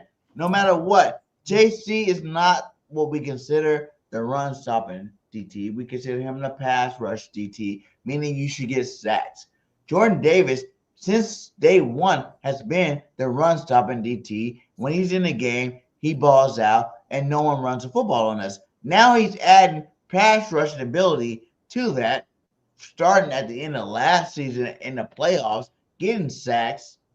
If he becomes the number one run stopping guy on our defense and tops in sacks, if he gets what Jalen Carter got in sacks this year in sacks, he is the best DT on our team. He is big brother to Jalen Carter. He is that guy that is the most dominant DT on our team. Yeah, you got the All-Pro nod. I don't know how you look at him because he played every single who's snap. Going to be? That makes him better than the guy that already. Who's going to make NFL top 100? Jordan Davis not on our football team. See, you are. If who got the All-Pro nod? Who's going to be NFL top 100? JC, not JD. Okay, so we have to see. We have to see. Look, I like the fact that he lost weight. Congratulations. Look, I like the fact that he lost weight. Congratulations. You should have bended that, your fat ass. Okay. Hey, we drafted you number 10. Your ass should have been lost weight. You should have bended whatever you can to be on the field. All right. But right now, that's good. It's a contract year. Hey, look, I'm rooting for him to dominate the front because that means that JC is going to be one-on-one coverage. And guess what? Ain't nobody going to, be able to go one-on-one with Jalen Carter. So look, no one goes one-on-one with Jordan Davis now. Who goes one-on-one with Jordan Davis? I could go one-on-one with Jordan Davis. Jordan Davis gets triple teamed, dude. Oh, come on, man. He don't get no triple team like that. Relax. He did. Because of his size alone. Relax. He had to triple team him. Okay. Now he's bringing in sacks. And I'm saying if he brings in sacks, like he has 6 sacks and still the number one run stop at DT, he's all pro. Okay. And he's better than motherfucking Jalen Carter if Jalen Carter don't get double-digit sacks. Bro, you know why? Okay, so you tell me that sack is the end-all be-all. If you're listen, there's 2 DTs. There's a DT that stops the run, and there's a DT that's getting sacks. Mm-hmm. Like we said before, Fletcher Cox is legendary because he's a DT that stopped the run and gets some sacks. Aaron Donald was legendary because he's a DT that gets sacks and can stop the run.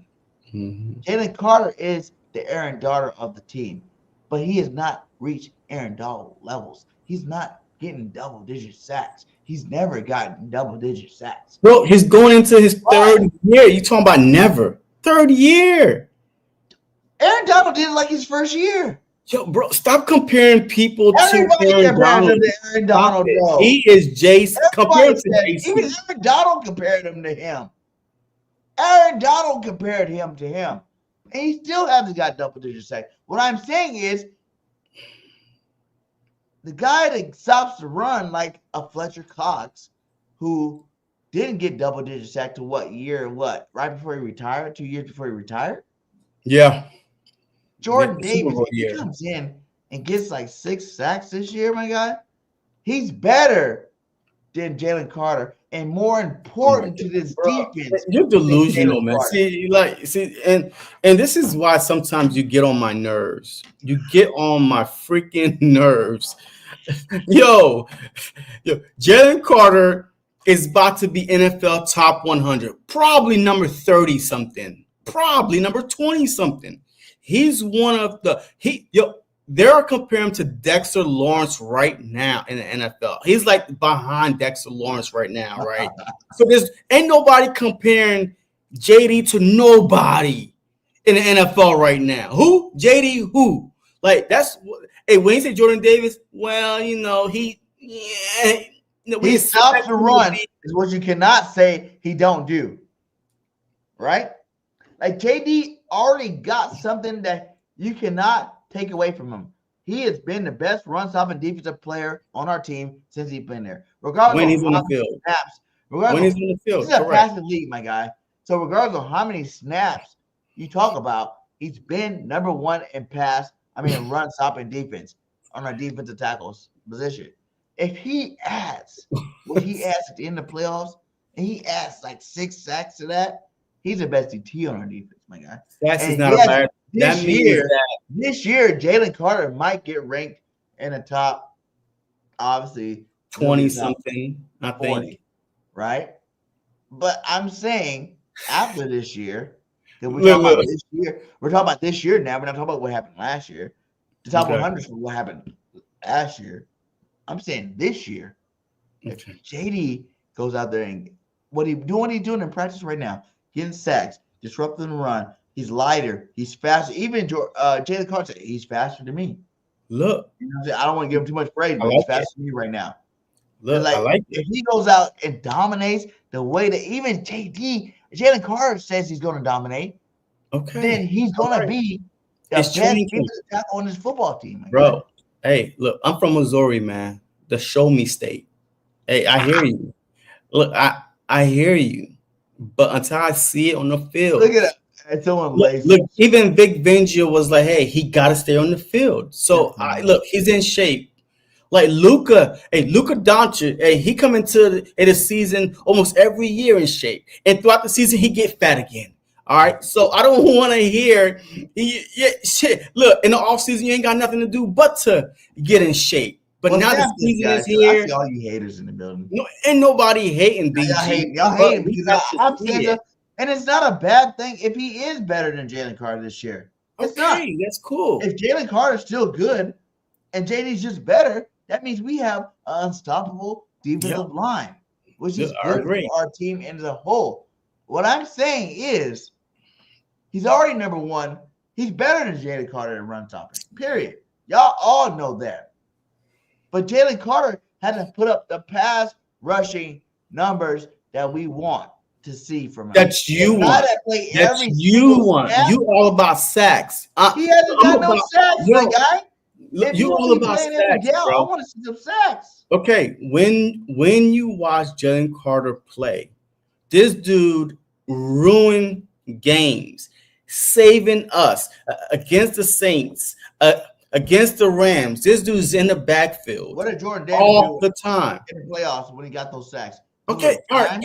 You talking about the playoffs? Okay, good job, right? What did he do throughout the season? Nowhere to be found because he couldn't be on the field. Okay, look, if JD is better than Jalen Carter, you know what? I would do this for you. I'll get you a Jordan Davis jersey. You ain't gotta get me shit. Yeah. All right, because that's how confident I am that Jordan Davis is not going to be better than Jalen Carter. Jalen Carter is a one generational talent. No one is stopping him, and he's not coming off the field. JD is going to be like another Dexter Lawrence, but less talented. Can't stay on the field because he's too big. All right. So that's the problem with Dexter Lawrence. He can't stay on the field because he got on the sideline, and then there's plays going on. You got to be on the field to make plays. Is it no one ever said JD is a generational? No one. Okay. No one. And that's to prove my point. That's what I'm saying, guys. Y'all missing what I'm saying. Y'all keep saying he's generational talent, right? Where's the generational talent numbers at? You're talking about sacks. You play the whole damn game don't make you a generational player. Is what I'm saying. Who cares that you play the whole game? Who cares that you have 6 sacks, 7 sacks in the whole season? Who cares? If you're really generational talent, the LTs, Aaron Donald, Warren Saps, you know what I'm saying? Generational talents that's really generational talent. Forget just saying it just to say it. Where's the number to back it up? Is what I'm saying. He has not showed us in 3 years he can get double-digit sacks. Y'all still crowning him the best. And I love Jalen Carter. I think he's awesome. Without Jalen Carter, we are not Super Bowl champs. Like generational mean without very often. We've had a lot of good DT come in the league that didn't get double-digit sacks. Bro, without the only Jalen ones that Carter, we consider generational without are the ones that get Jalen Carter, he's not DG, are you listening? Without Jalen Carter, we don't have 2 rings right now. We don't. Impact. He's the reason why. 2 rings. He only been there for 1. Listen, our second ring we got this past season was because of Jalen Carter. If Matthew Stafford, because that play was open, if Matthew Stafford had one more second, that's a touchdown. Like he about one play. Impact. Generational. When you call on him, he makes plays. Period. But see, and now y'all see why BG make my head hurt sometimes when I'm on the show with him. I don't know if I don't know if he's doing it on purpose or what. But he be making my head hurt because the way he be talking is like delusional. It's like, do you know football? Do you watch football? Do you know anything? Do I know football? Like, or do you just hear people say stuff and you used to? You guys say generational talent, and I'm just letting you guys know all the generational talent defensive tackles that ever played a football game have double-digit sacks. So why the hell are you guys saying Jalen Carter is generational talent? And even Aaron Donald, who is a generational talent, says he is, but he hasn't reached double-digit sacks yet. Bro, give him a chance. He's going to his first season. He had 9 sacks. His first season, he didn't even start his first season. He was a rotational player, right? And he's like, oh my God, he's one away from double digit. No, he's not getting close to double-digit sacks. Bro. Y'all act like Jim played the whole game. Man. That's supposed to mean something. He's young. Of course he's supposed to play the whole game. Okay.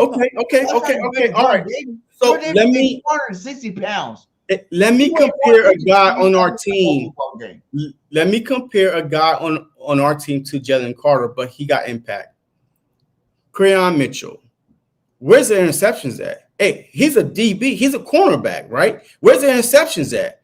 But guess what? He's shutting down receivers. He's locking down. No. He's shutting down everybody. That's different. The interceptions will come.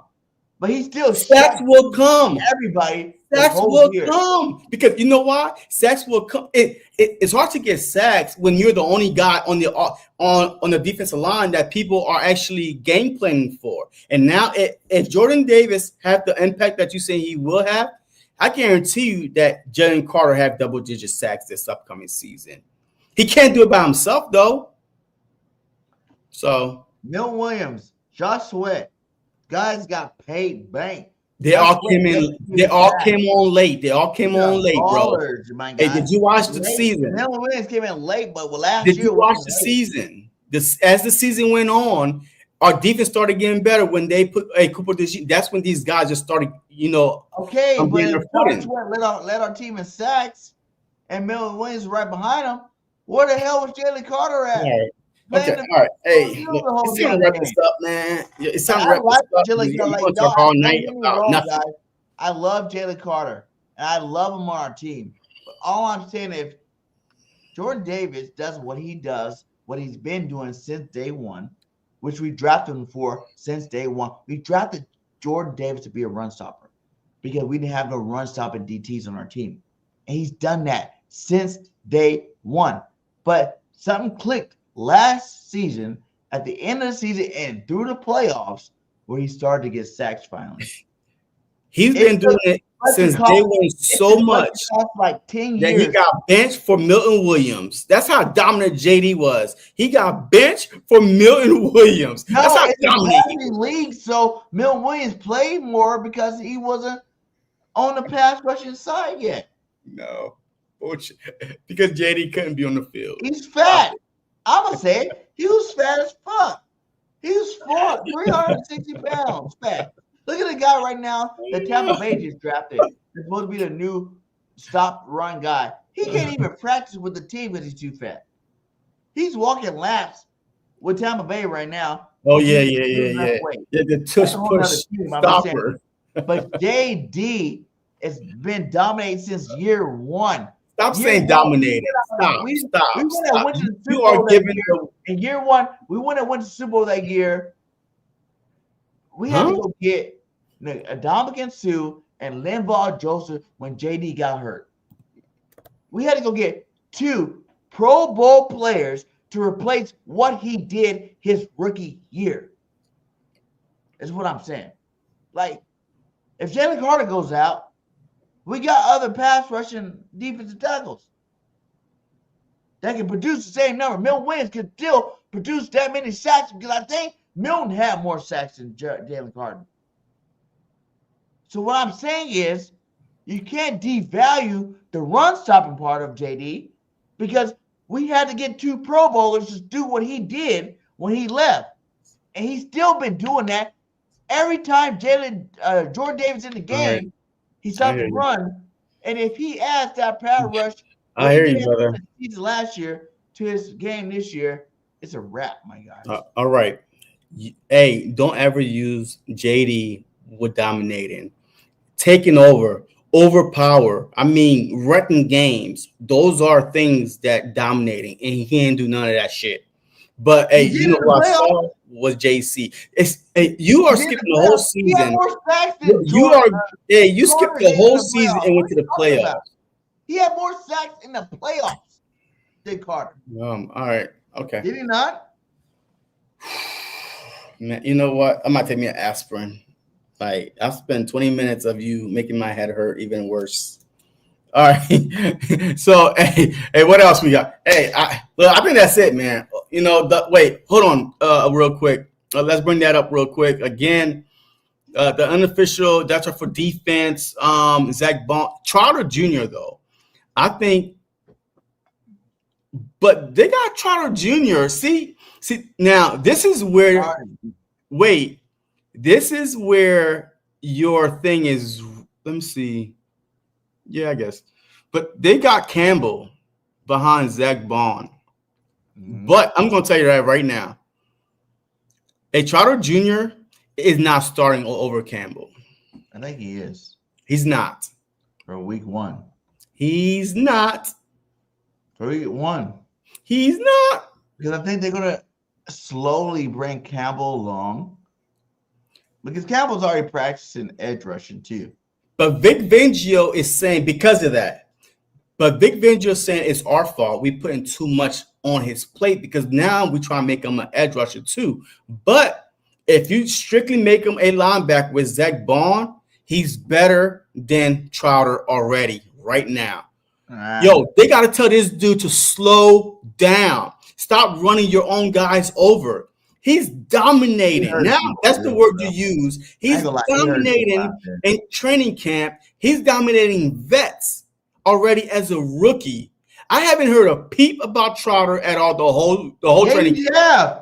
No, I haven't. Trotter been dominating at linebacker, my guy. Who said that? Everybody. Oh, stop lying, BG. Now watch practice. No, you lying. Has been playing dominant football. Look at that right there. Trot's been killing in camp. Nobody's saying, my guy. All right, you know what? Everybody's been saying that. Who's everybody? Dominating. Who? Trotter. Vic. The defense. Everybody been talking about Trotter and how good he's been doing this year. No, I have not heard one person say that. Obviously, you ain't been listening to football. No. Yeah, every time they open their mouths, it's Campbell. No, Campbell made plays, but Campbell also dominating. Yo, they gotta tell Campbell, hey, slow down, boy. Hey, we all on one team here. This dude, if you make him play strictly linebacker, he's better than Trotter already because he's bigger, faster, stronger. He's running through the A gap to get the quarterback. It's gonna be Trotter and Campbell moving forward. Campbell is Bond 2.0. No, he's better. He's not better yet because I haven't seen it yet. But right now, if you put Bond and Campbell, you can't have the same linebacker. They're not the same. They're not the same. And I think Trotter Jr. is that guy that's going to be that thumper. He's going to be the thumper, and Campbell's going to be the guy that does the coverage stuff. And that's what we're going to have for years to come. Like, Bond's only going to be here for another year or two. I'm telling you this right now. He got 2-year max. And then it's going to be Trotter and Campbell moving forward. Hey, you know what I think is going to happen? You might be right. Trotter might start the season, and then we're going to do a Cooper DeJean move. If we're going to put in Campbell after 4 games, and Trotter, you back him up. I'm telling you, Campbell could play different positions at linebacker. He doesn't have to be the Mike. You don't realize this year he don't have to play starting linebacker either. He can come in, but we got edge rushers though. He can play edge rush. He can play linebacker. He's gonna be playing both. Yeah. He's not gonna take away from the starters that are already there. He's gonna be adding to the starters that are already there. He's gonna be playing edge rush to help the edge pass rush on the defense. He's gonna be playing linebacker to help the linebacker, but it's just when Trotter goes out. I'm saying he's gonna use them like you're supposed to use a rookie. That's good. You're gonna play him at both. And he's gonna get excel at both. So next year, maybe the Eagles get a first-round pick for Zach Bond. Maybe the Eagles trade Zach Bond for a second-round pick or a player. And now you got Campbell and Trotter moving forward. I think having 3. I feel bad for Dean. You got hurt at the wrong time. I just don't see Dean starting anymore. I mean, we'll see, man. Look, you think he'll start this year?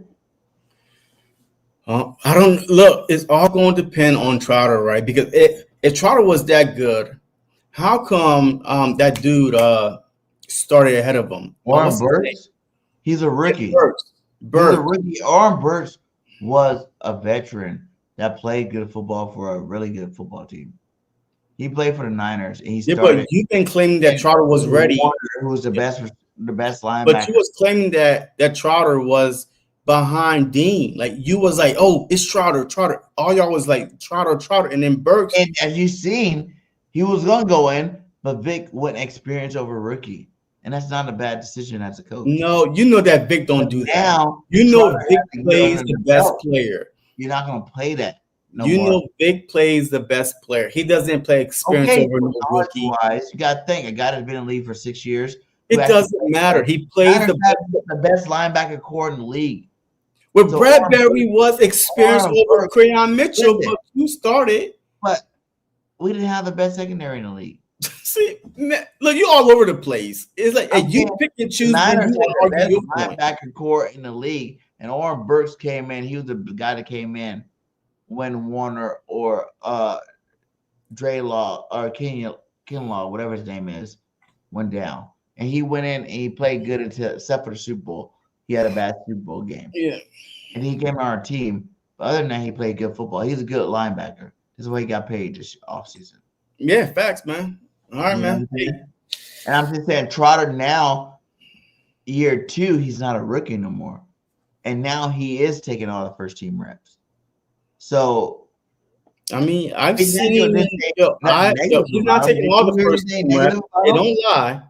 He's not taking all the first team reps. I've seen Campbell in there a lot when I was there. With Bond. Campbell was with Bond. Campbell and Bond was on the field at linebacker. 2 of them, Campbell and Bond. Trotter was not on there.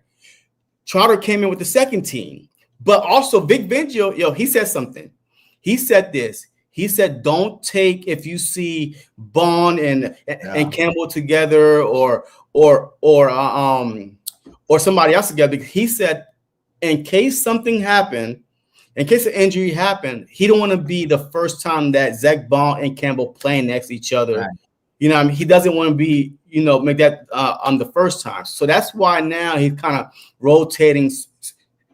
So don't take any of his different mix and match as that's your starter. I mean, he just trying to make sure that everybody is, familiar with each other. At least I'm an Eagles fan that like to be a little controversial.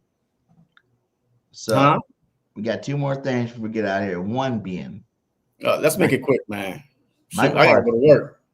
Michael Parsons to the Eagles. This is what he's an NBA player, but this is what he said. My boy MJ. MJ, my boy, Philly content creator. This is what his interview said about Michael Parsons. Would you trade a first-round pick and Nolan Smith for Michael Parsons? Is that a real question? I with Nolan Smith, but right, you talking about Michael Parsons? I trade my damn self. Listen, I'm a realist. Yeah. When they ask me trades about basketball and they said, would you trade you for X, Y, and Z? If it's working or if that player is that caliber, you damn right I'm going to trade him. There's no question. In this situation, like, I'm looking at it both. I'm looking at it from a business-wise and Jerry Jones. Regardless of Michael Parsons there or not, I'm still going to have the most, you know what I mean, the star going to sell itself. It don't matter who you put on that field, right? When you talk about business, when you talk about superstars and Michael Parsons and possibly losing him to somebody, you know, we got our eye open. I don't know if we can get him, but you know, if we can make some shake, you in trouble, Jerry. You in trouble. You heard me? I'm going back and forth with just saying, like, you know, sometimes, man, like players gonna take it in their own hands, bro. Like, my only thing is this: I would not do the trade. When was the last time the highest defensive player won a championship? Because you are giving up Nolan Smith, and it's not only going to be one first-round pick, it's going to be multiple, and you got to pay him, along with Carter that's coming up, along with a lot of rookies on the defense coming up. Why would you financially, hurt yourself like that when Michael Parsons wants to be making 40 plus, maybe 43, 45 million dollars a year? Why would you do that? Like, especially we won a Super Bowl without Michael Parsons, that in the playoffs, he's MIA. Nolan Smith already had more sacks. One playoff run, Nolan Smith already have more sacks than Michael Parsons already. But go ahead. And I get that, and I respect all that. But what y'all don't realize is, if Nolan Smith comes out and balls out this year, you're looking at the same contract. No, you're not. Yeah, you are. No, you're not. Listen. Check this out. If Nolan Smith does what we want him to do in Philadelphia this year, being number one, lead the team in sacks, which we want him to do this year, which would mean he's tops in the league in sacks, he's going to get the same contract. No, he's not. His contract's coming up too. No, he's what not. What are you talking about? Contract. You're delusional. He's not going to get the same. If you've been good and you're about to get a new contract, opposed to if you're young. It doesn't matter if you're young or old. If you're the top player at that position, you're going to get the highest paid. No, you're not. That's not how it works. Nolan Smith comes out and get double-digit sacks. Where we already played the video where Nolan talked about, 12 sacks ain't enough. That's low. If Nolan Smith comes out and gets 17 sacks this year, I promise you, he gets number one defensive end. No, he's not. No, he's not. Michael Parsons is going to want number one defensive end money. But Michael Parsons, since he's been in the league, y'all can lie to yourselves and not believe it, but it's the same money. No, it's not. No, it's not. Right now, it's not the same money. And guess what? If we trade for him right now, we ain't paying Barker that money unless we trade him and we have to redo his contract right now. And this is why I don't like having this. Howie likes to jump in front of the game, in front of the market. So why not get a market parcel where you can reschedule?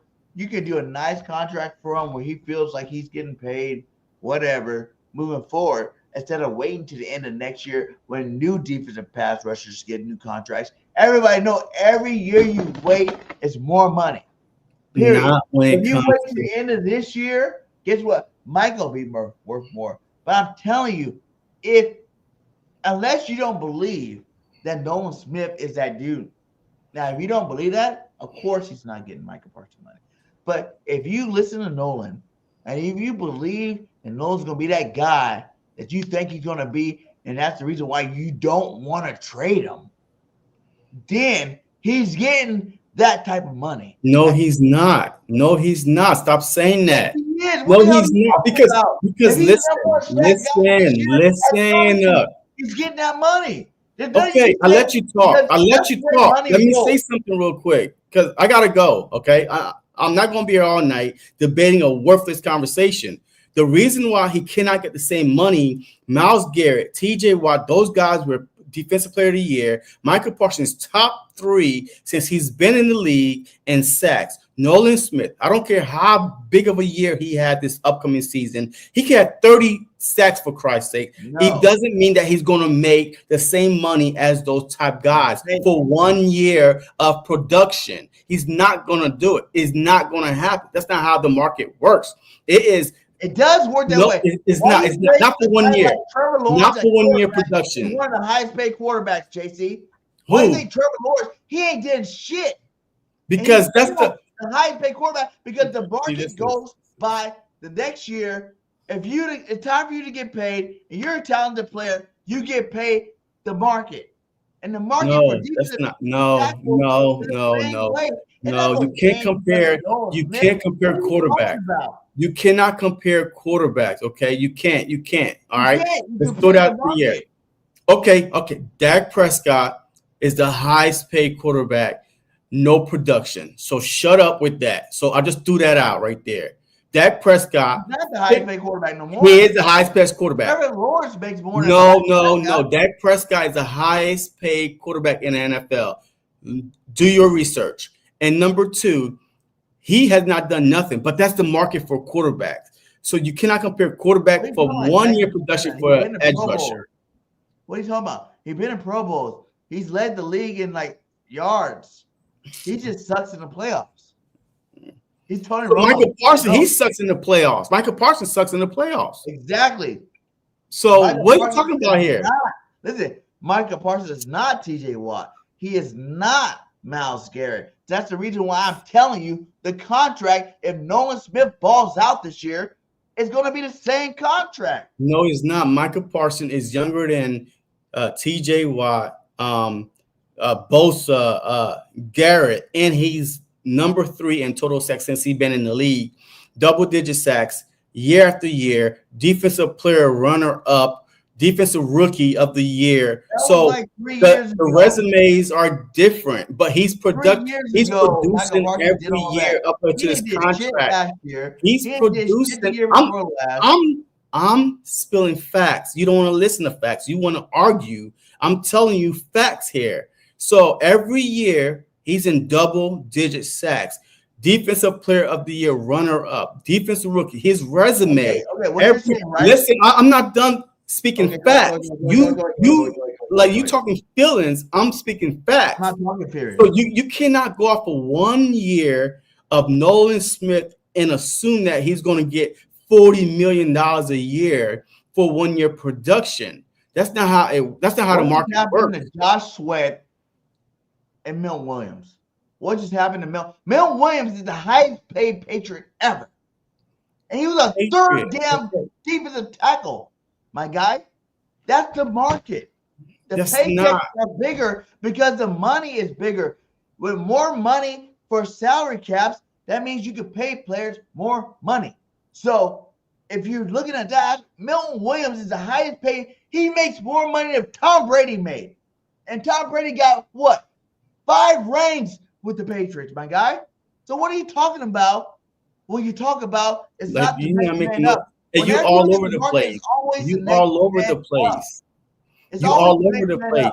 And I'm telling you, if Nolan Smith goes out, gets double-digit sacks like Josh Sweat just did when he went to Carolina and just got paid buku money, he's gonna be a buku money. And even if you want to say, oh, well, he made $4 million less or $5 million less than Parsons. Who gives a fuck? Parsons is that dude. Like, I don't know what you're talking about right now. I done checked out a long time ago because you're not making no sense. You everywhere. You talking about Tom Brady, Milton Williams.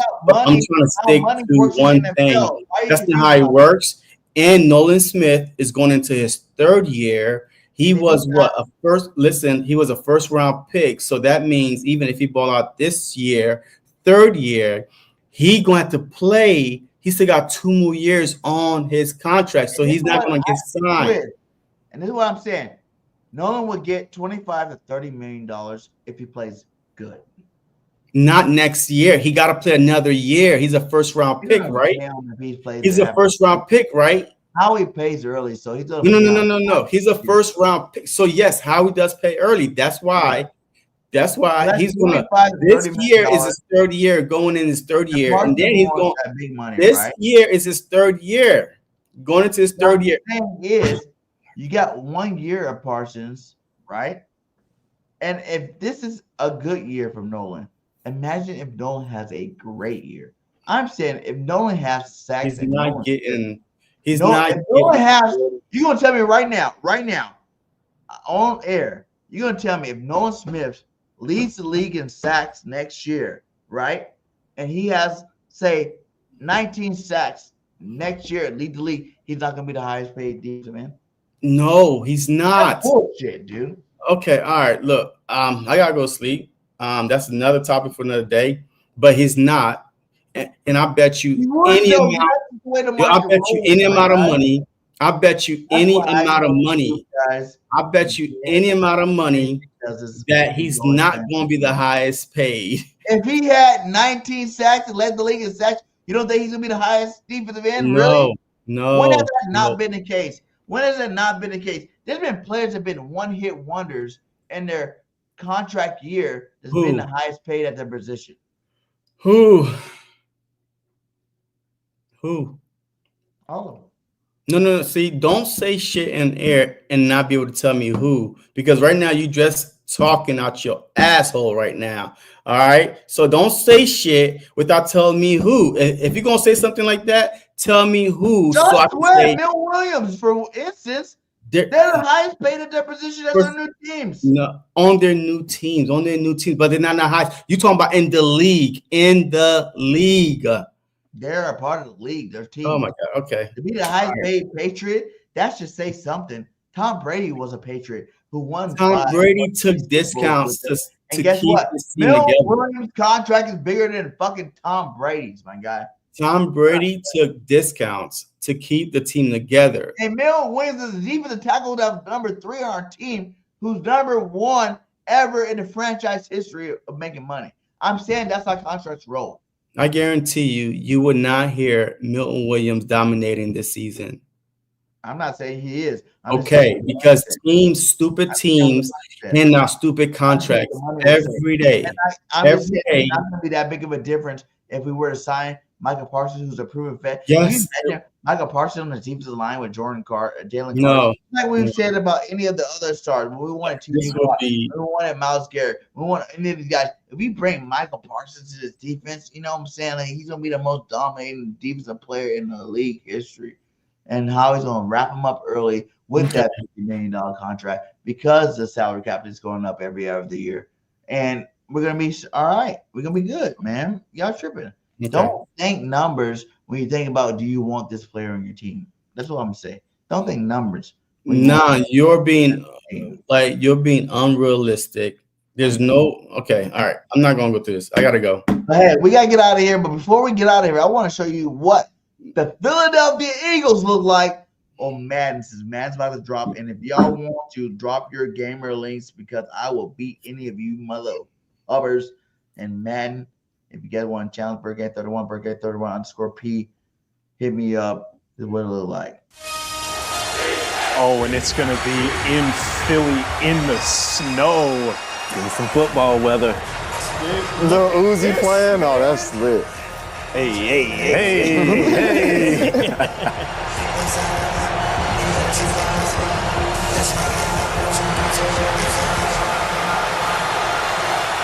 The presentation's actually crazy. This pregame is nuts in the snow. Nobody's gonna skip the pregame. No. Nobody. Especially if this is your team. Like, if you recognize these intros, oh, you locked in. You're there. Oh, my You're word. there. Woo! That's hype, man. K-Spade, we're going to get our first look here at Weather Bar. This is a huge addition, huge upgrade for Madden 26 here this year. No longer just cosmetic. Hey, that begs the question too. JC, do you want Lurie to get the new stadium with the dome so we can have a Super Bowl here? Or do you want the weather home field advantage? No, I don't want a new stadium because I think home field advantage is the reason why people hate to come to Philly. Is the reason why if we get the number 1 seed, the road, every time we get the number 1 seed, people come here, we go to the Super Bowl. Is the weather is a factor, the field is a factor, the crowd noise is a factor, the hate. And now you get a dome, nice and cozy. Like, it's not the same vibe. It's not the same environment anymore, right? So I do not like that at all. But next week, I do have a clip of Barrett. We asked him that question at training camp. Do you think the Philadelphia Eagles will get a new stadium, or what would they do? And it's interesting what his comment was, his statement was. So I'm definitely going to play that next week for y'all. But yeah, you can't mess up home field, man. Retractable. Yeah. See, I mean, look, I don't know how a retractable dome work, if it's going to be the same feel to it or not. But home field advantage coming through Philly, no team want to come to Philly, man.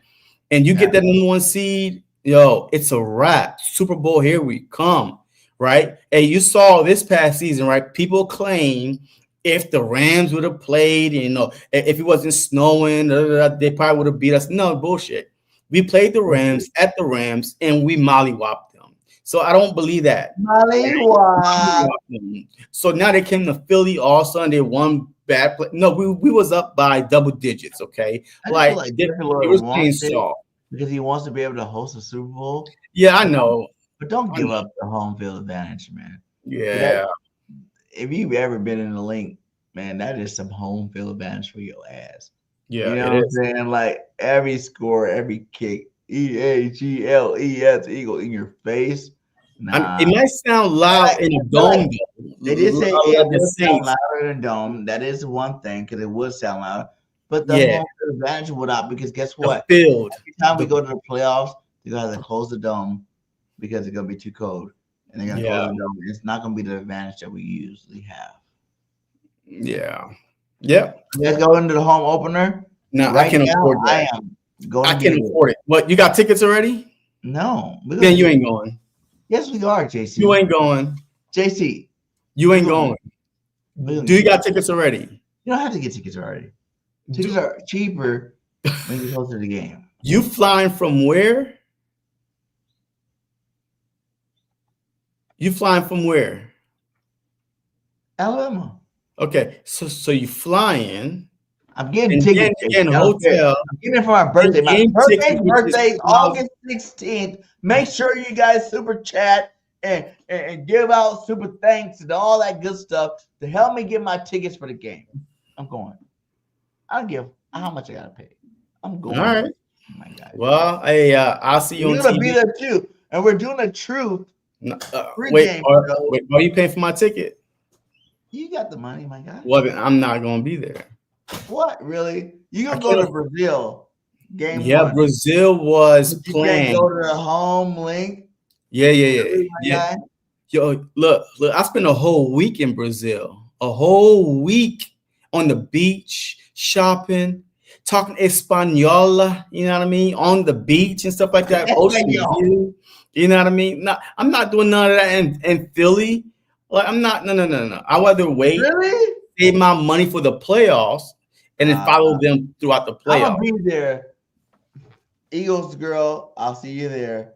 Come to 4th of July tailgate. We're gonna do a live, whether JC's there or not, because I'm gonna be there, and JC's just gonna participate from home. I think Simone is gonna be at the home opener. Her birthday weekend too. Yeah.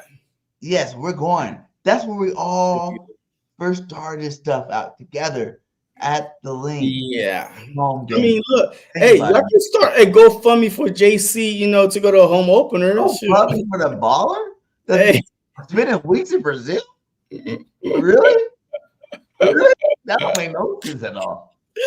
All right, hey, let's wrap it up. Yo, 2 hours in. Hola, mamacita. All right, hey, we are 2 hours in, man. Hey, I appreciate all y'all that's still watching. Sure. Hey, thank you guys for joining us. Hit that like, hit that subscribe.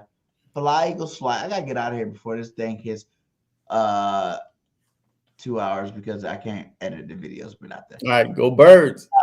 Peace.